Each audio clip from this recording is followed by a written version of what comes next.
La plaine de Versailles, c'est, je dirais, le poumon vert d'un territoire important. Notre stratégie, c'est de dire c'est un lieu unique en région Île-de-France, puisque vous avez la présence d'un château qui attire, on va dire, environ 7 millions de visiteurs par an. Et derrière ce château, il y a cette grande coulée verte.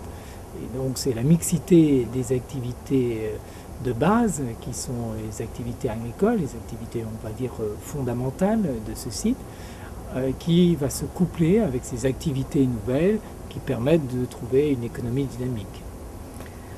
L'activité équestre comme l'activité de cyclotourisme peut être développée assez facilement, donc il faut le faire. Beaucoup de pragmatisme à partir des idées et du travail qui a été fait par la PPVA.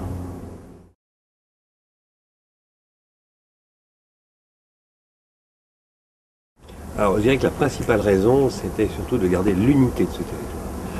Deuxième objectif, préserver la ruralité, c'est-à-dire préserver effectivement l'activité agricole, qui pour nous est à la fois, je dirais, historiquement et plus que légitime sur ce territoire, mais en plus constitue son cadre de vie et ce qui fait que ses habitants sont attachés.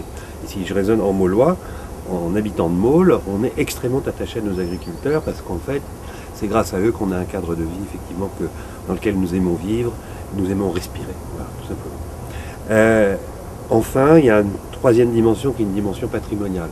Il y a un véritable patrimoine paysager, ce qui revient à ce que je viens de dire, mais un patrimoine aussi architectural et historique qu'il faut effectivement conserver.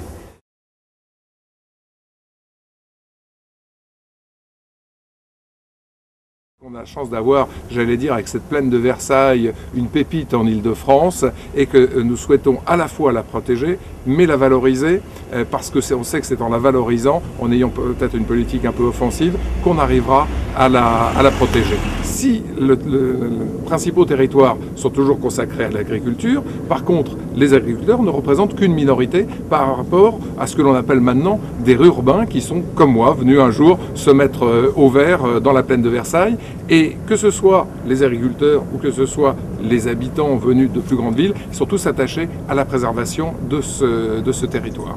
Alors c'est très important d'avoir une structure fédératrice comme la PPVPA, parce que comme je le rappelais tout à l'heure, nous ne travaillons que sur une douzaine de communes, toutes membres de la PPVPA, toutes dans la plaine de Versailles, mais on a besoin également d'un lieu de rencontre pour travailler avec les autres communes. Il y a des projets comme la charte paysagère qui regroupent bien plus largement que nos 12 communes qui vont se doter d'un SCOT. Donc on a besoin de la PPVPA qui est à la fois un lieu d'échange, mais également un lieu de projet, un lieu fédérateur, et qui va nous permettre, entre autres, de présenter, de proposer à toutes les communes de la PPVPA cette charte paysagère qui sera reprise, bien entendu, dans notre futur schéma de cohérence territoriale.